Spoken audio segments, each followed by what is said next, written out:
Good morning, everybody. Good afternoon. Good evening. Welcome to the Brunch Gimmick. I am Laurence Cartier. We are live. It is a beautiful Sunday morning here in Montreal, Quebec, Canada. Another big week in wrestling, as yesterday was AEW Wrestle Dream. Plus, we had the return of Ilya Dragunov winning the U.S. title from Sami Zayn. And WWE also dropping a bunch of bad news. Well, wasn't them so much dropping as the, I think Wrestling Observer both times, or one of them was they releasing two batches of news about WWE that were not great to hear. We're going to get into that as well. First of all, in the chat, we've got Zach wishing us a National Chocolate Cupcake Day. I am quite fond personally of chocolate cupcakes, as you can probably assume. Buenos dias, Fernando. Hope you're having a great day. Yes, Wrestle Dream was great. We're going to get into the full card in a minute. Sting, again, showing up like the wrestle dad that he is to constantly save his son. Whenever his son truly needs it, he comes and saves him. Guten Tag, Sandy. Yeah, we're going to talk about in like the good news of the week from WWE. Ilya Dragunov returning from his knee injury to defeat Sami Zayn, which is like bittersweet for me because I love Sami, but this goes on for the thing I've been saying for the last few months is going to happen. It feels like it's going to happen. But he loses the title in a great match, and we'll talk about that. But also the big story this weekend is AEW Wrestle Dream, taking place last night from St. Louis, Missouri. A really fun card, top to bottom. Yeah, let's just get into it. Like your pre-show matches included Death Riders defeating Roderick Strong and the Conglomeration. You had Eddie Kingston and Hook defeating the Frat House in 3 minutes. And you had Harley Cameron defeating the Top Gods of Megan Bayne and Penelope Ford by pinfall. Harley Cameron and Willow Nightingale, sorry. But also,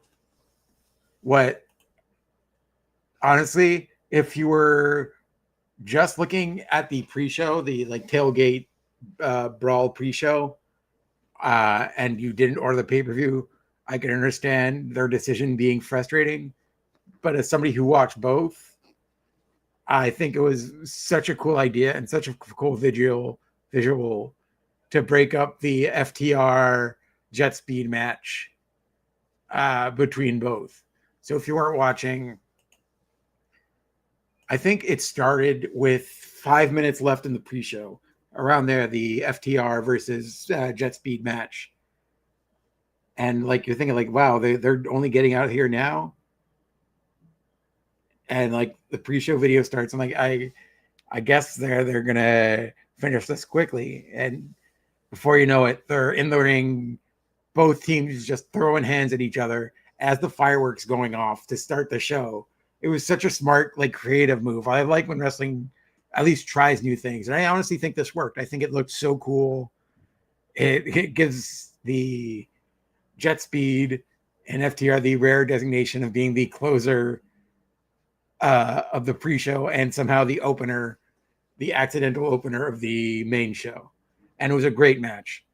Like, what do you expect from FTR, which is one of the best tag teams in the world, and Jet Speed, who are becoming one of the best tag teams in the world? Like, two individual, incredibly talented, like Speedball Mike Bailey, obviously a 20-year veteran. He knows what he's doing. He's like, you're gonna get a great match out of him regardless. And you tag him with Kevin Knight, and they've been just working so well together. Like, it's one of those teams that's like such a happy like marriage there by like convenience. Like, it was just, they are both there. They got there around the same time, like a month apart or a few weeks apart, and they've since then just been going on a run. It's been so much fun to watch. Sadly, it is in a losing effort, as that despite himself being holeless, very hoe activity from Stokely Hathaway, who holds down Speedball Mike Bailey's feet while he is covered for the 1-2-3, which adds to the fact that just before there was a very, very, very near fall where it looked like the ref hit 3 on the mat, but then decided to not count it. It looked like Jet Speed had won just minutes earlier, but sadly, no. FTR, with the help of Stokely Hathaway, gets the win. I'm a little bummed by that. I honestly don't see the benefit of having FTR win, especially that they've already been like tag teams champions. And like I think I know for a fact that Tony Khan clearly respects Speedball and Kevin Knight. He constantly puts them on every show. Like, has them pretty much every pay-per-view that they've had since they've been there, that he's one or both of them has been on the show. So he has clearly big respect for them. I just like, it's constantly in losing efforts. And it's a little frustrating because like you're trying to build this team and the big wins are few and far between for them. So I thought this would have been a chance for them to get a big win over a team and potentially put them back in that tag team title contention area, because they are a great team and will have a great match with whoever is the tag team champion. Like, yes, it's another babyface team in Brodito, and we'll get to that match a little later, which is another very good match. Like, man, their tag team division is just firing on all cylinders right now. But yeah, I felt this was a great match to be the unofficial opener of the card. The visual of the fireworks going off was cool. I just thought that it was the wrong winner. And again, I'm a little biased, but yeah, I thought that Jet Speed should have won that. It would have meant more for Jet Speed to win it than FTR to win it at the end of the day. The official opening contest was Jamie Hayter versus Tekla, with everyone being banned from ringside. I think this was a great opener as well, like with the official opener. I think like Tekla is it's almost impossible that she won't be women's champion at some point in that company. She is immensely talented. And like for the Joshi fans, I just want to make sure I get this right. Tekla was a former member of I think it's Donna Del Mundo. I'm just going to look that up right now. Yeah, Donald Del. She was a former member of Donna Del Mundo. And Jamie Hayter was a, let me see. She was also a part of a group. I just can't remember which one, as a Joshi wrestler in Japan and Stardom. But yeah, they're both part of two different groups. So it is for like the Joshi fans, a big match. And it was a very, very fun match. Like all three women's matches on the main card tonight absolutely killed it. I quite enjoyed this match. Again, like I thought Tekla was going to win this match. I think like a major, like win of a former champion on a big pay-per-view would have set her up nicely to be women's champion. But I think they're clearly building Jamie Hayter to be like the next one to be in that like group to challenge for the title. Although we'll get into it later of who might be challenging next for the title. Then after that match, you have the first pay-per-view match of the returning Jurassic Express of Jack Perry and Luchasaurus, defeating the Young Bucks of Matt and Nick Jackson, and winning $500,000 real American dollars that they definitely won, and it definitely wasn't a prop.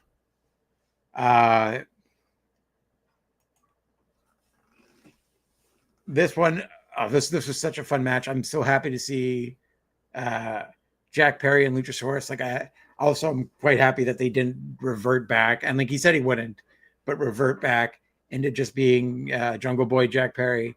He's now like officially Jungle Jack Perry. So it's like a happy marriage between like the two characters.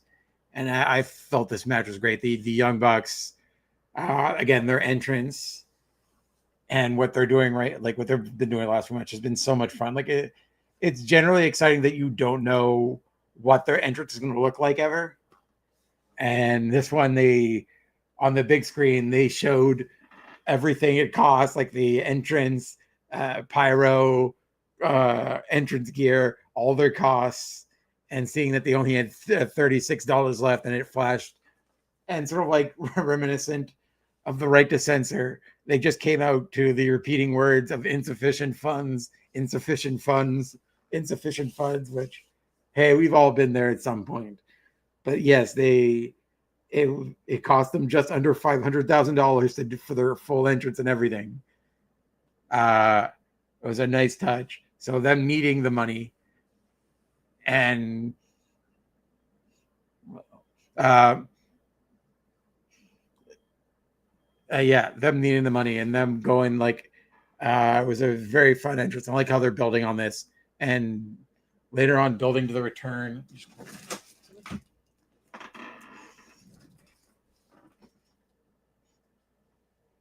Yeah. Just building. Burning here. I think there's something burning in the apartment, but it doesn't matter.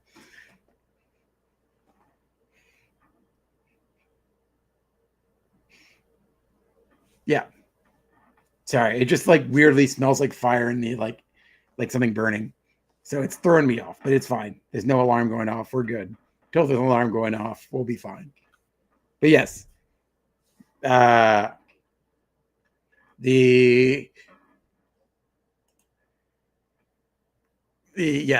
was a great first match for to have the Young Bucks face Luchasaurus and Jungle Boy, and this is clearly building to a potential return of the Elite or some version of the new version of Elite. As this was honestly also a great back and forth match.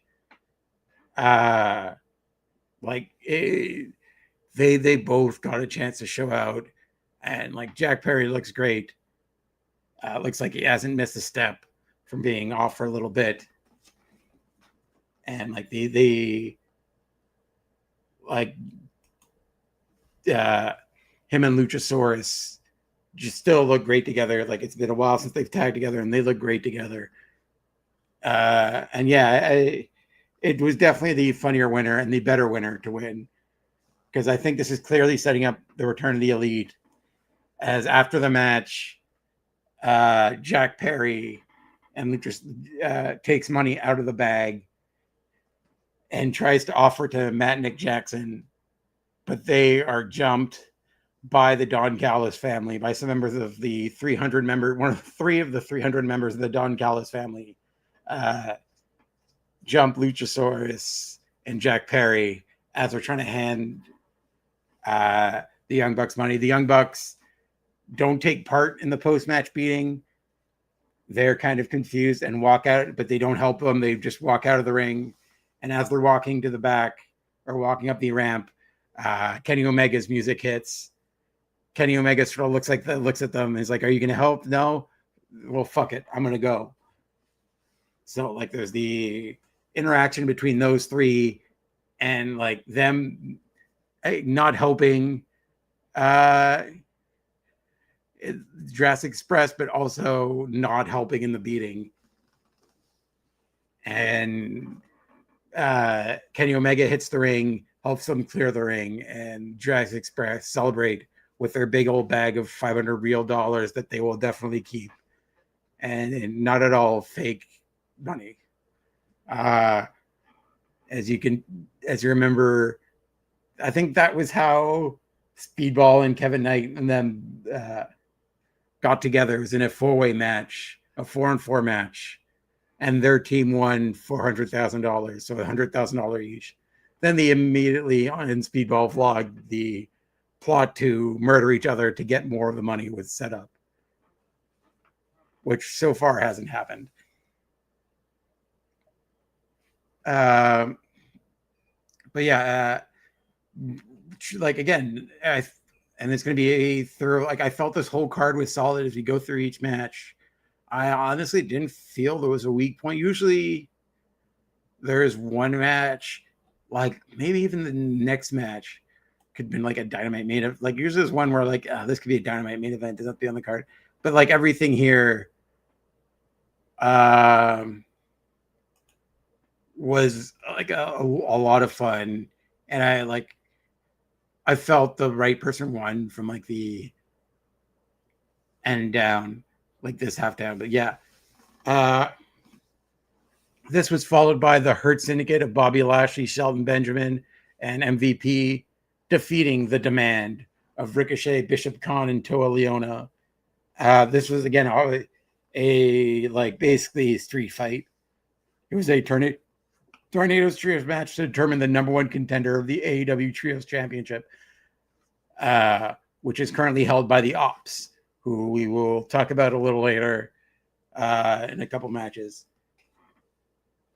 Hurt Syndicate, despite all being over 40 to like 50 something, looked great during this match. Like it's amazing how the like at their age what they can do, and just watching like the fact that they let Shelton Benjamin work the way he does and just go is just like, how did WWE never make him a main event star?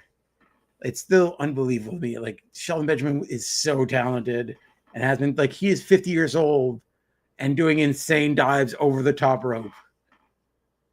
Like it's nothing. And just pitching people clean over the top rope, just suplexing them over the top rope. Just like amazing strength and athleticism from Shelton Benjamin.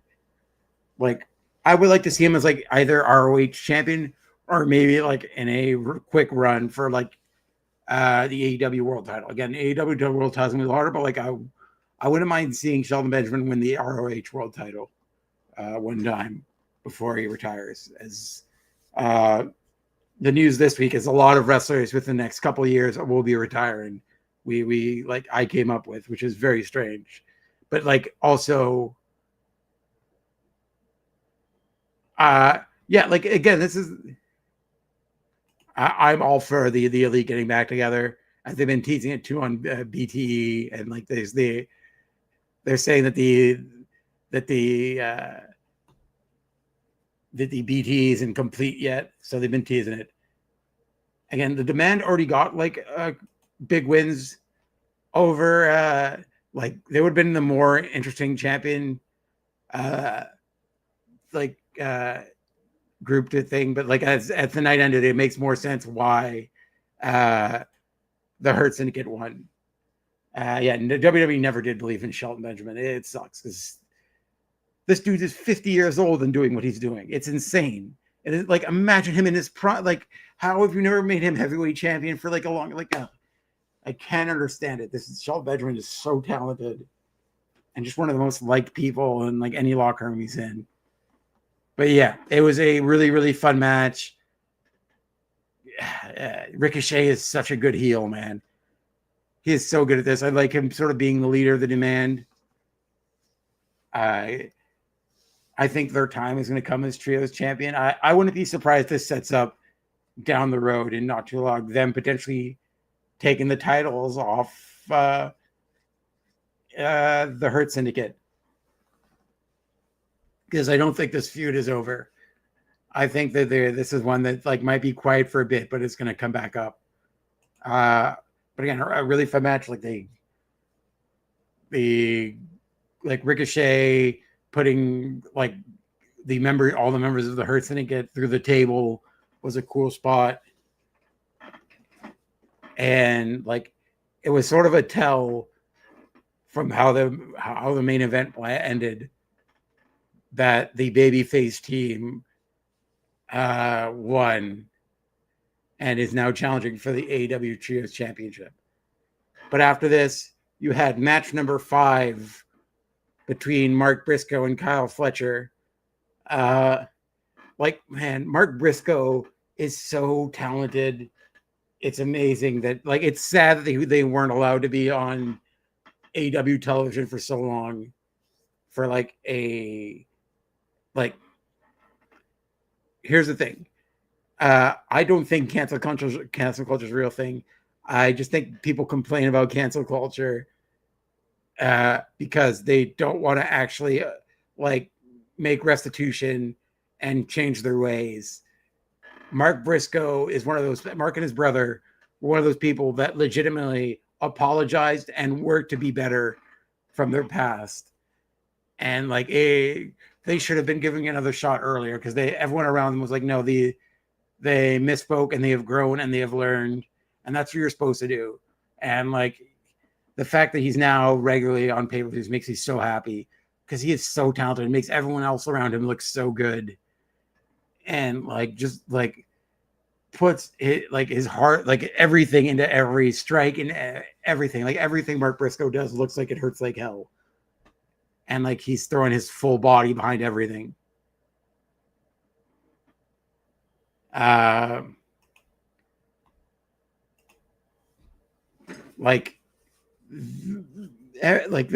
whole series of matches with Kyle Fletcher has been great.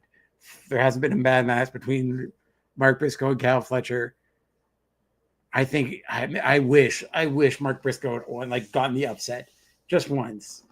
I would have liked him to get the upset and win the title, but again, you can't complain that Kyle Fletcher is still the champion because he is one of the faces of the company right now. He is one of the keynote young guns coming up the company that's going to be a heavyweight championship within a year, probably by next year. This time next year, we could be looking at Kyle Fletcher as heavyweight champion. Just everything you want in a pro and a quintessential professional wrestler.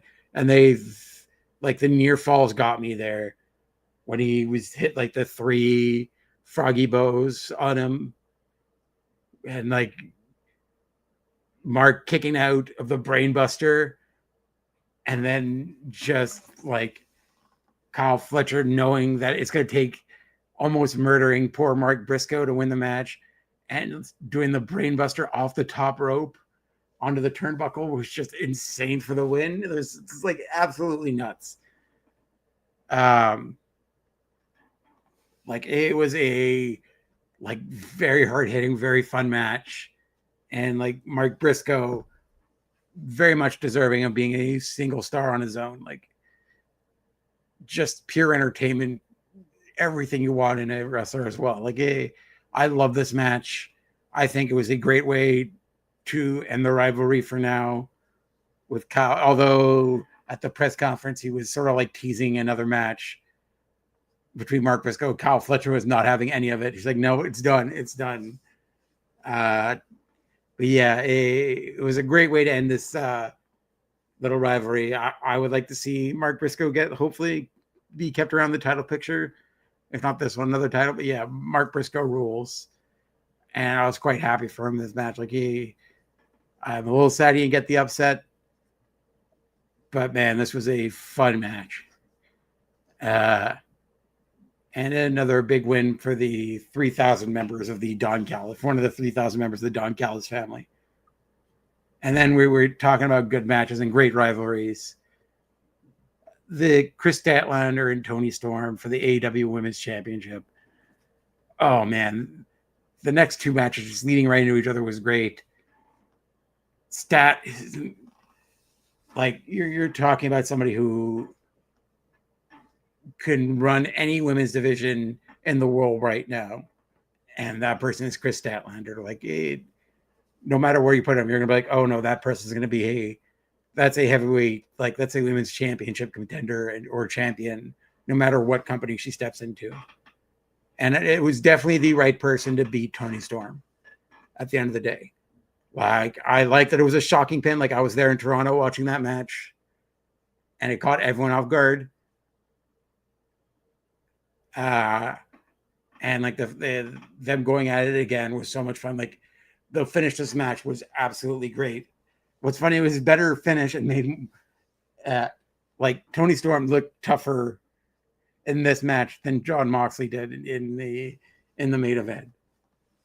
Like, Chris Statlander just having Toni Storm in that submission what felt like an eternity, and like Toni screaming at her, just fucking kill me. And then Chris Statlander drilling her finisher for the 1-2-3. It was beautiful work from the both of them. Like, Toni Storm, like, what's left to say about Toni Storm? Like, I think we'll talk about it after this next match. But like, I think they did set up the future of this a little bit. But yeah, like this is two people who I could legitimately watch wrestle forever. Like, this is they set this up. Like, they beat the hell out of each other. You saw how much this meant to Toni Storm.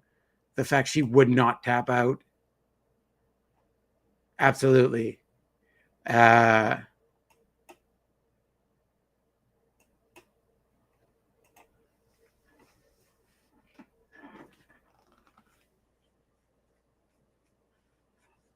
Like Stat is absolutely, like, I'm so excited for this title run, and like, again, I'm a little nervous how they ended up the next match, but like, this was a great match. They told a beautiful story. Toni Storm finished the match like in defeat, but looking strong as hell, and just like, you're gonna have to knock me out to win this match. Like, there's no other ifs, ands, or buts about it. Like, I've got to be unconscious. I'm not giving up this title.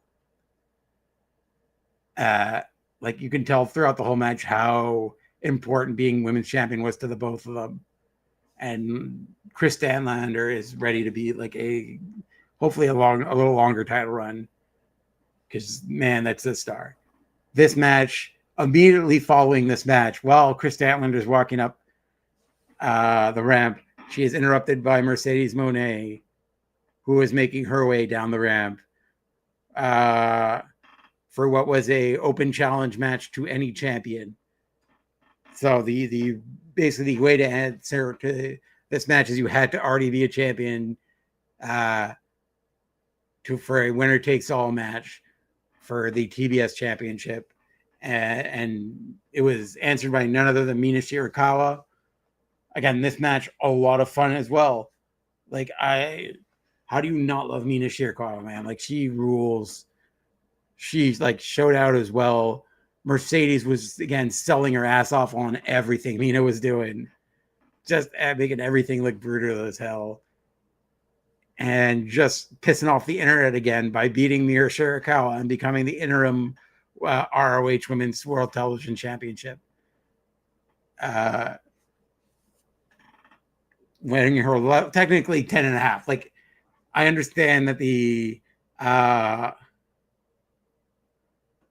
I actually agree to this. I think this down the road, like in a few months' time, I think Willow should be the one to beat Chris for the title. I think that rivalry is forever. Like they've been telling a great story, and they're always circling each other. But yeah, I think Willow very much should be one of the people considered to be staff for the title. But yeah, Mercedes Moné just bumps her ass off during this match, makes everyone around her look great when they're wrestling her. But she defeats Mina Shirakawa, becoming the interim ROH Women's Television Champion, winning her 11th title, becoming Ultimo Monet, which is a fun name. And like, because she's now past Ultimo Dragon. We know technically the Owen Hart title doesn't really count because you don't really defend it. You have to go through a tournament to win it. Like it isn't a title you can defend technically only once a year if you're in the tournament. But yeah, it was a really fun match. The ending of this match, Stat comes back out with the title and sort of stares down Mercedes Moné, potentially setting up a match, if not for both titles, probably for because like Statlander didn't look to have any interest in the TBS title. She just wanted to prove that she's the best in the world. And the one person in her way that can stake that claim that she's better than her, especially in that company, is Mercedes Moné. So it makes sense for me that like Stats, like, no, I need to prove I'm the best in the world at this. And you have every other title. I need to beat you. And I think it might just be for the women's championship, but you never know if they're going to do both again. Potentially down the road, but like I feel that Stat should beat Monet. I don't think like this is the one title where I don't think Mercedes Moné needs, and also tells an interesting story that she has every title in the world, but she can't become the AEW Women's Champion. I think that is a very interesting story to tell, that she's like the one, not like one hurdle she can't get over. So yeah, I think if they do this match coming up, possibly next month at Full Gear, you don't know. With the way they teased it, I think Statlander should win that. I think that should be like one of the major keynote victories in her title run. And also afterwards, I think it was a backstage segment or online segment. I can't remember. I was so tired by the end. Everything sort of blended together. Toni Storm was in the back doing an interview, just almost catatonic after her loss, trying to figure out what's next. And misery loving company, Mina Shirakawa, comes to her friend, and they sort of like hug each other after both of them losing their championship matches, which I think sets them up to potentially be a tag team and be a potential tag team for the women's tag team championships. Which like I if they don't win it like right away, I think they'd be a very fun team to watch. And I think that also keeps both of them away from both Mercedes Moné and Chris Statlander, because I think like Toni Storm needs time away from the title for a bit. She's already a 4-time champion and just had this amazing run that legitimately didn't overstay its welcome, was fun throughout, had amazing matches throughout, and put over Chris Statlander and made her solidifying her as the main event star. So yeah, I think potentially putting Mina Shirakawa and Toni Storm as a tag team is going to be a lot of fun. A wildly horny tag team, which again, you can't hate. You ain't going to catch me hating on that on TV. But yeah, it's going to be a lot of fun. Like Toni Storm and Mina Shirakawa are potentially being a fun tag team is what I look forward to. And it's a good way of keeping them, telling a story and keeping them away from the title of the main event house. Because they both, I would like to see Mina potentially become TBS champion down the road. But yeah, it would be fun to see them become tag team champions. Speaking of tag team champions, man, this was a great match and told a great story. Continued the story of the potential fracturing of the Don Callis family. You had Brodito of Bandito and Brody King defeating the Don Callis family of This is Okada and Takeshita by pinfall. Again, this was a match that like people weren't 100% sold on what was going to happen. Yeah, there's honestly there's several. You could go Willow and what's her face? Harley Cameron, or like they can go Willow and Harley Cameron. You could go like there's a lot of women's or like there are a lot of like women teams there that can be like made up and could be easily tag team champions. Like they're this is sort of overdue for a women's tag team championship belt. But yeah, there's a lot of potential there. Yeah, I agree. Probably my match of the night. Like I was hooked into this match.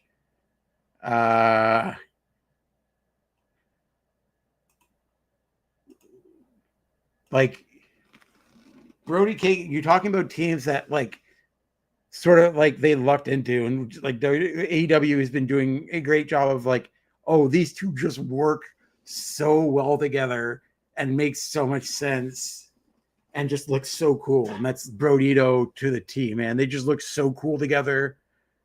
Their entrance is great. Just Brody King constantly referencing Run the Jewels. But yeah, like this match was hard hitting as hell. You fully didn't know, because like in wrestling past, they sometimes put the titles on those two guys that can't get along. And it would have been interesting if Takeshita and Okada won the titles and neither of them want to be with each other. Like Okada would have grabbed both titles and just not given it to Takeshita.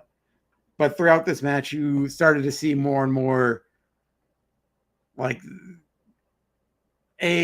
Bandito just insanely strong. He picked up like Okada with one arm over his shoulder, selling his injury with the other arm. That is insane.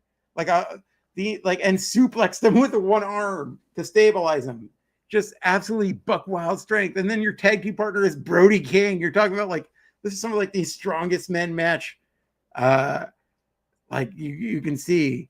And then like Takeshita coming with the new IWGP heavyweight champion had a great showing in this too. Like the Okada just like constantly not like absolutely despising, having trouble hiding his hate of Takeshita throughout the whole match. And it's sort of like completely falling apart near the end of Takeshita accidentally hitting Okada actually accidentally hitting Takeshita with the Rainmaker, knocking him out. And then him just like, oh no, whoops, like couldn't hide his laughter. It was such great work by Okada. Like he's doing such great character work here and like having so much fun. I love it. Like this is a dude that's already had like every single 5 and 6 star match you can have. So him just being in this company and having fun and being still able to pull out like 5-star matches at his age now, it's so much fun. And he's clearly having a great time with this. And like, it's going to end up with him putting over Takeshita. But like this match where they finally fully break apart and like throw hands and have a like either title for title match or like some sort of match like this, like they could have a match in AEW and also in January at Wrestle Kingdom. Like that would be such a massive wrestle. Like New Japan needs a match like that, like a title match like that. And putting Takeshita versus Okada at New Japan's biggest match, the biggest show of the year, for the IWGP Championship would be huge. Like you could tell this story in 2 different companies right now, and I would absolutely be here for it. Like it's going to be like when they fully break up the series of matches these two are going to have are going to be absolutely insane. And like again, I'm quite happy. Brodito gets to keep the championships. They work so well together, and they're both so strong, but also like Bandito being able to do the lucha shit and bouncing off Brody King. Like man, this team is so much fun to watch, And like this was a great match for them. They both go at each other. And like Don Callis on commentary continually trying to downplay the fracturing of this team and what would happen with the Don. Like, will some people go with Takeshita? Will they all side with Okada? We're gonna find out.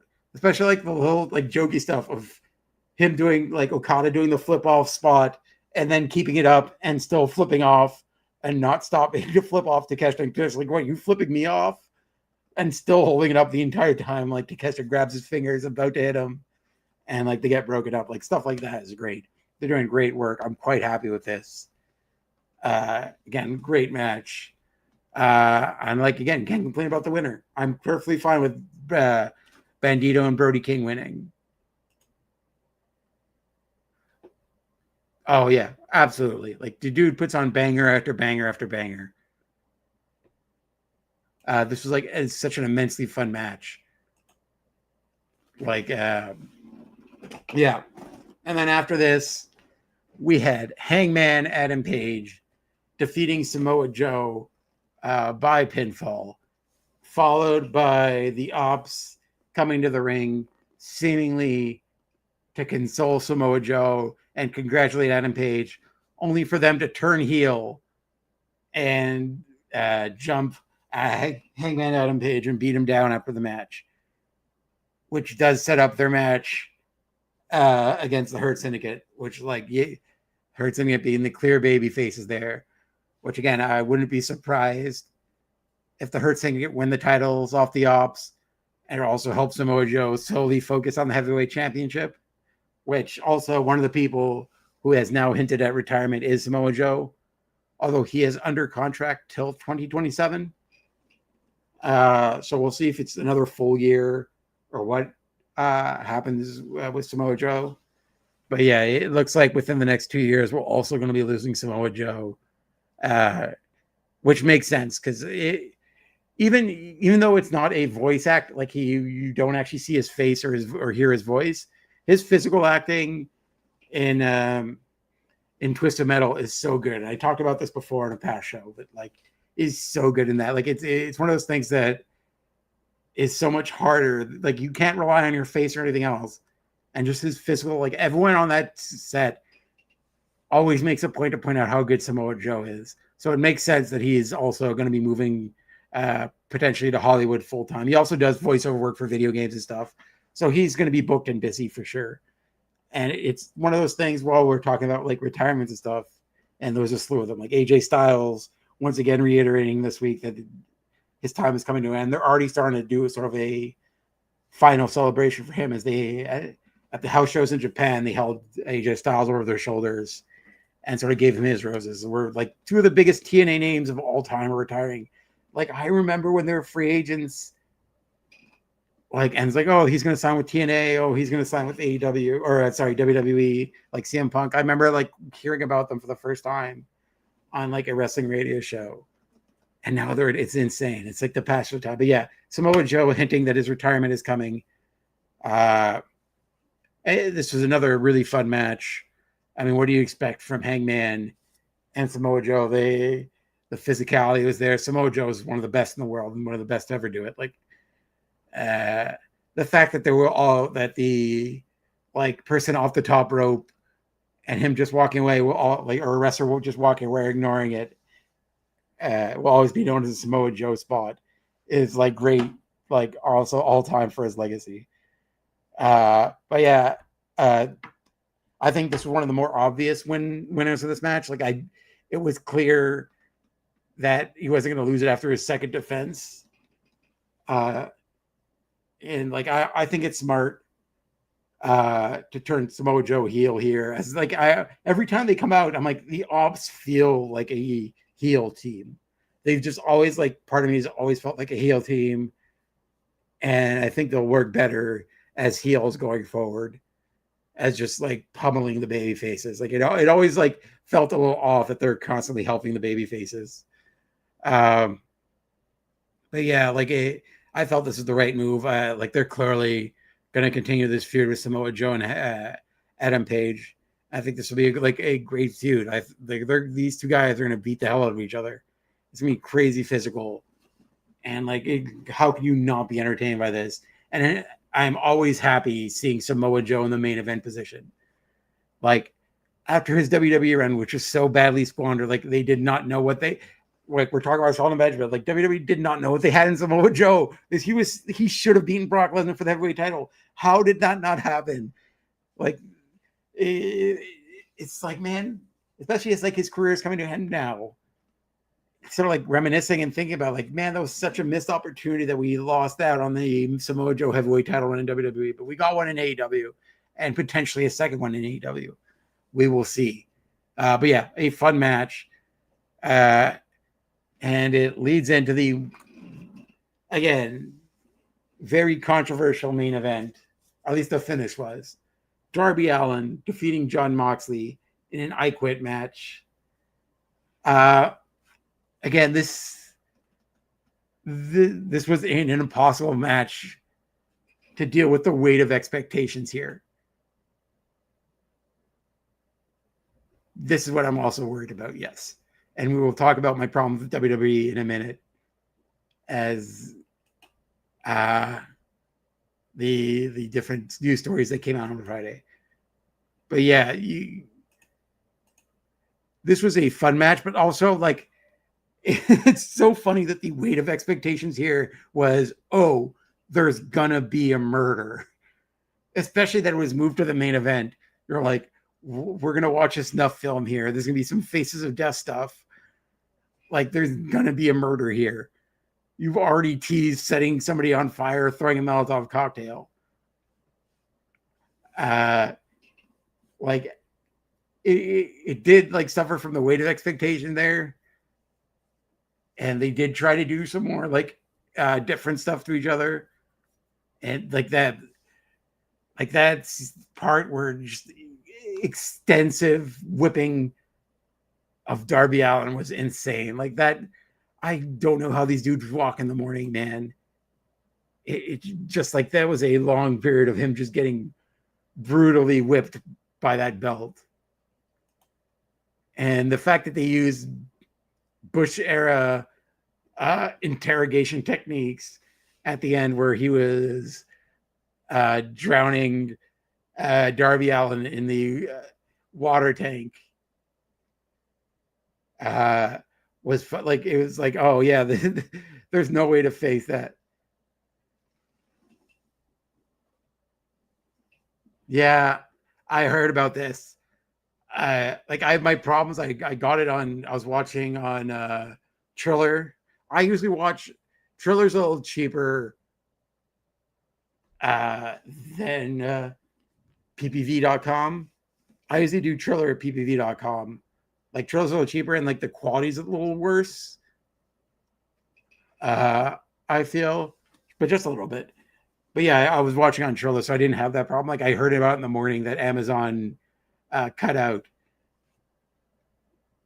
But yeah, it was like people make jokes, like, just waterboard him, and then he didn't just waterboard him; he was fully drowning that man.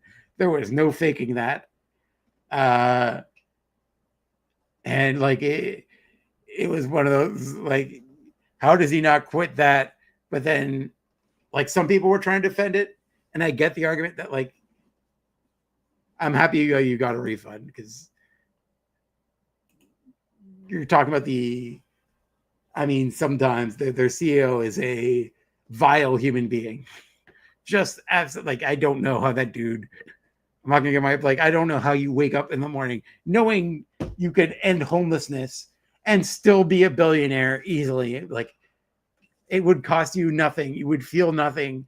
And, like, you have the money to build enough homes all over the world for people to live in, and you don't. In fact, you specifically use money to make the lives of homeless people harder and the working poor harder. You're talking about, like, all-time evil people. So yeah, and you're too cheap apparently to get a working streaming service. You can't even do that right, Jeff Bezos, you moron. But yes, gonna calm down. But yeah, fuck Amazon. But yeah, the main event, it, like, especially the ending with him in the sharpshooter paying tribute to Sting.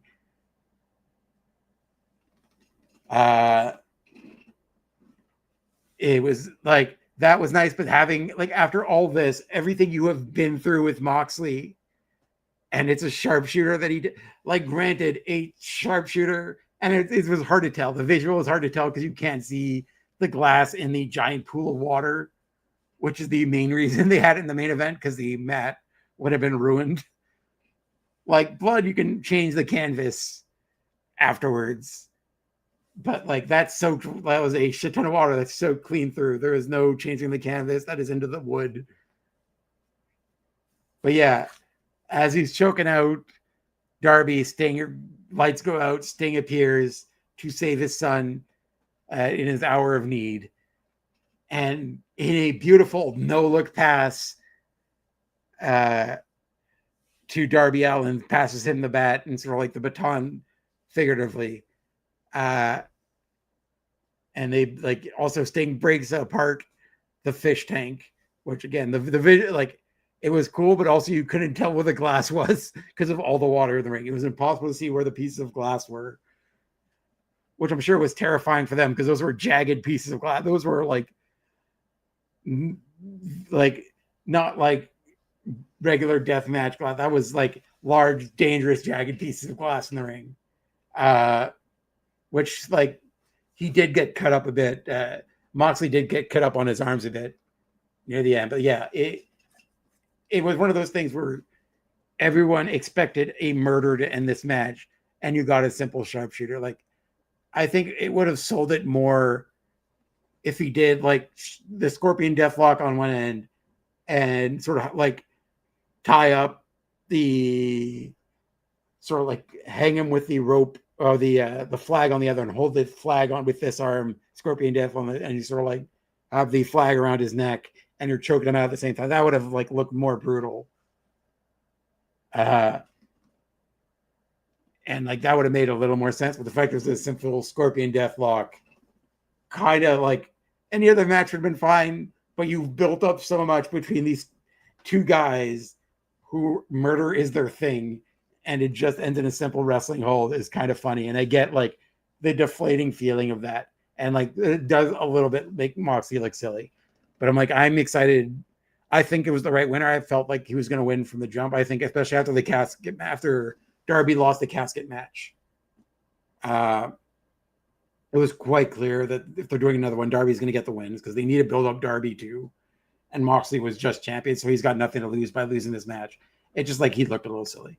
But yeah, that is the AEW Wrestle Dream card. I think this also potentially sets up some drama within the Death Riders, as this is another big match that Moxley quit in. Absolutely, but he's an insane person who won't. Also, I did love that in the pre-show, Renee got to play off some of her frustration, her like real life, like at least play into like the frustration of watching her husband do just dumb shit and not be able to do anything about it. But yeah, like even Renee did some weird work, and I wouldn't be against it. I think it's inevitable at this point. But yeah, that was AEW Wrestle Dream. So 2 pieces of news dropped on Friday about WWE, which is like it's so hard to be a WWE fan, man. Like it's making it near impossible. Like the first piece of news was that Triple H, and they're a little related to each other. Triple H wanting to take more time for his apparent newly found political aspirations, which that fascism light is so it draws all the flies in, man.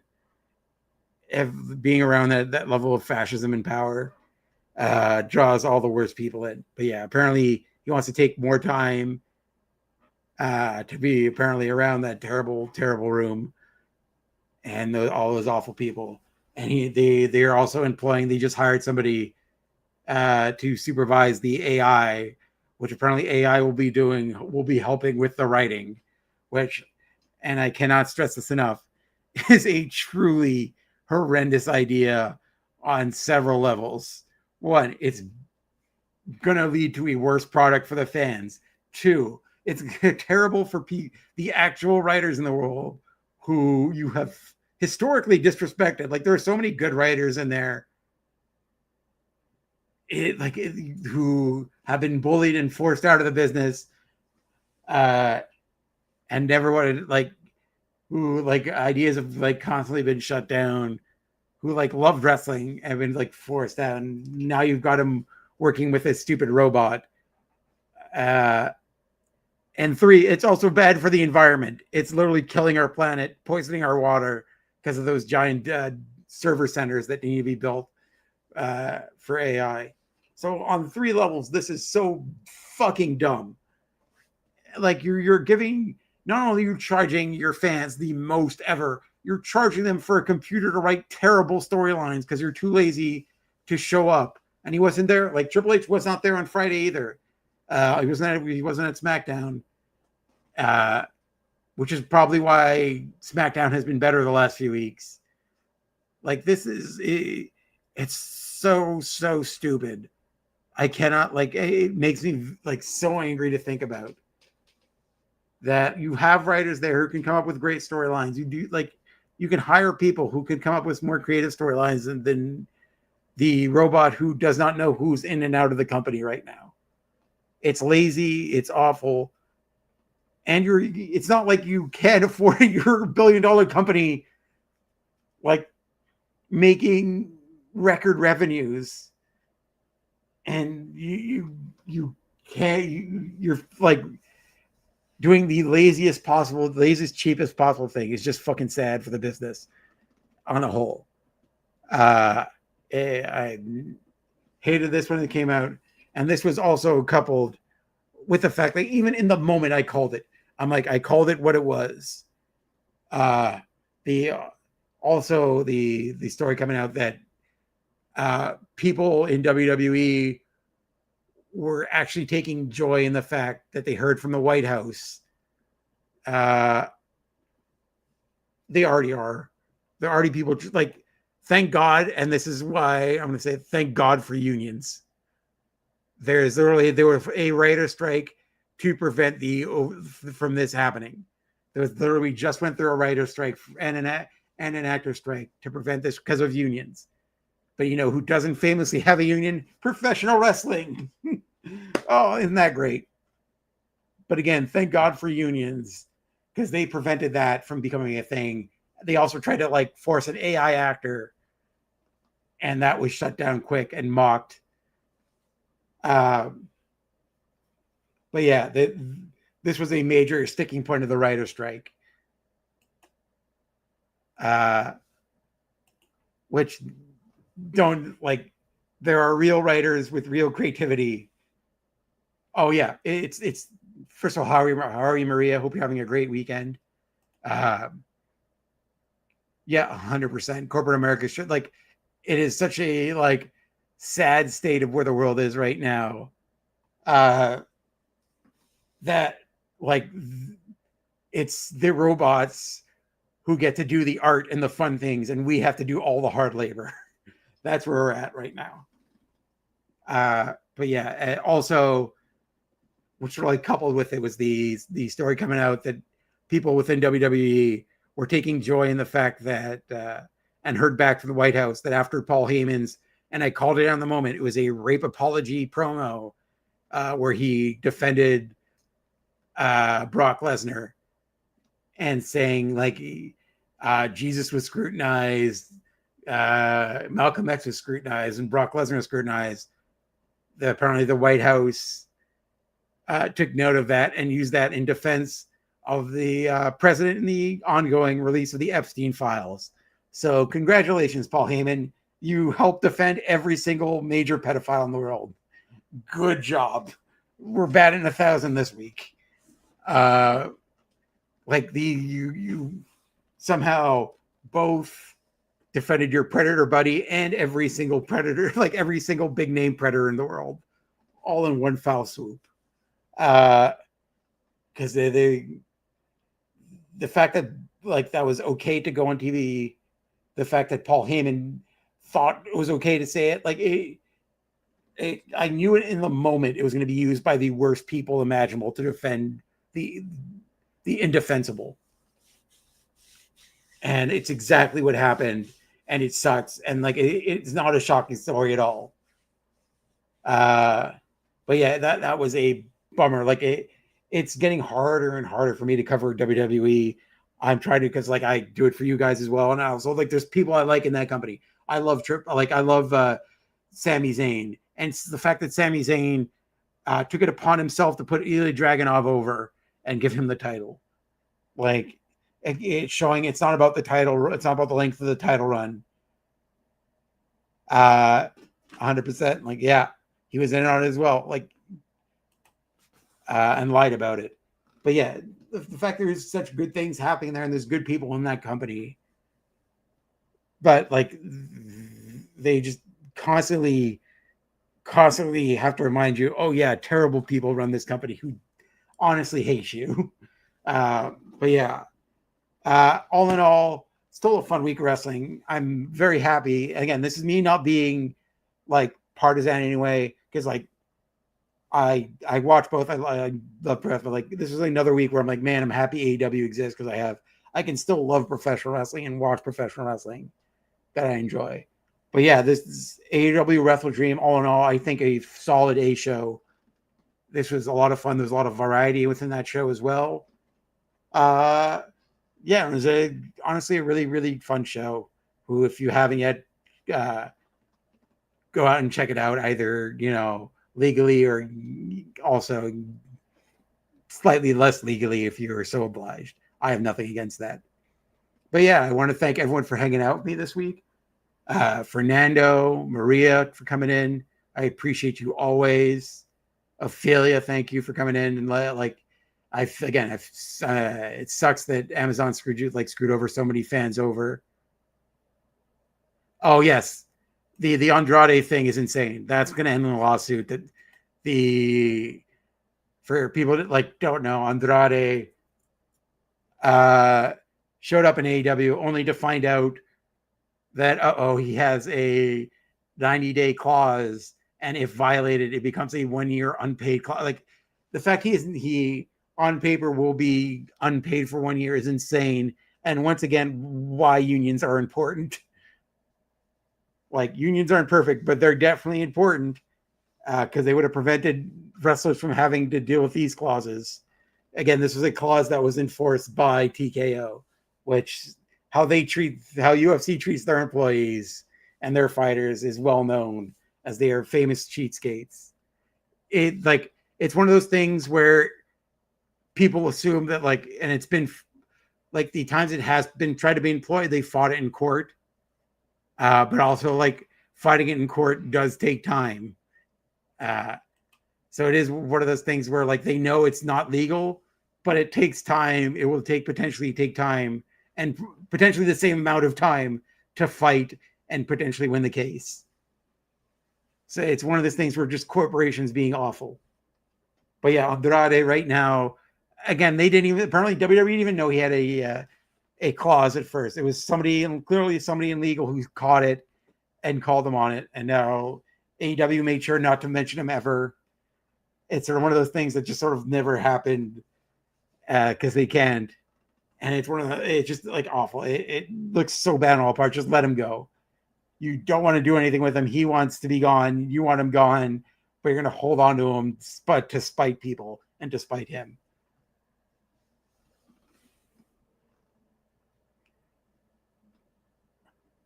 Honestly, it would take it would take at least either the entire AEW locker room or more so the WWE locker room, because they are the biggest company in the world, for the entire locker room to walk out and to say we need a union. But they hire enough conservatives, enough people that just want to get their money and go and don't want to be bothered with it, that it's very hard to do, because they have to convince the majority of people in that locker room to walk out.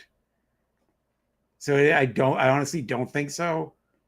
And it would take a very big conservative effort and a major star to lead it as well in the back. It would take somebody like one of the face of the company to like lock hands and get people organized, help get people organized. But yeah, the fact that there isn't a union, like there aren't, and like they should be at very least be in SAG in the Screen Actors Guild. But yeah, it's ridiculous. Like wrestling should have had unions long ago, and the fact they don't is why we have stuff like what's happening with Andrade, which again is like quite blatantly and more than likely illegal. But you're gonna have to fight them legally somehow, and fighting legally takes time, and they know it's gonna take time and money, and they try to run out the clock. Yeah, exactly. And we've already gone over my feelings in, but yeah, I want to thank you guys again for coming to hang out with me today. I appreciate everyone so much. Maria, Fernando, always for coming to hang out with me. It's always a pleasure to talk to you guys. Sandy as well at the beginning, and Zach, who again wishes us a National Chocolate Cupcake Day. We'll be back here next week. And also as well, let me throw it up. To remind everyone, coming up in November in a few weeks, about a month time, we've got the 40-hour stream hosted by our own Big Bad Boris. I will be doing a special brunch gimmick on there. A special right now. It's hasn't been formally announced, but yeah, I'll be doing a 2-hour brunch gimmick during this. The official details will be announced soon. We've also got our one big celebrity name, which was announced during our stream. On Friday, we did a stream with Watch Wrestling, Get Drunk. We were playing that. Veda Scott will be doing a live drawing power during the 40-hour stream. And there'll be all of us from Love Wrestling appearing during that. I don't know how Boris is going to do it. I think he's a little in over his head. But yeah, I think I might be crazy for doing this. Starting November 14th for 40 hours straight, we'll be live streaming on Twitch for 40 hours to raise money for the Canadian Mental Health Association, specifically here in Edmonton. I wanted to help contribute and raise some money for the Canadian Mental Health Association. I'm looking to bring some awareness to the stigma of mental health, especially in men, that it's okay to be not okay. It's okay to talk about it. Doesn't make you any less of a man. But I also want to make it fun. We're gonna revisit a lot of the stuff that I've done on Saturday Night Love, Hulk Hogan Celebrity Championship Wrestling, Wrestling Society X, Botchamania Roulette, some more Sporkle trivia. I'm super excited about this. I hope that everybody will take the time to tune in, even for a few minutes here and there. It's going to be fun. It's going to be long. Also, this Friday, we've got Stephen Crow at LPW, live on IWTV and live from the Rec Room in South Edmonton Common. We've got the massive main event of Stephen Crow versus Zoe Sager in a ladder match for the LPW Grand Championship. That'll be this Friday coming up, LPW 42. I can't believe we're already at 42. That's going to do it for me. You can catch me right here, back here, same time, same place next week. I hope everyone has a great wrestling weekend. Go Birds, go Habs. We'll see you next week. Bye, everybody.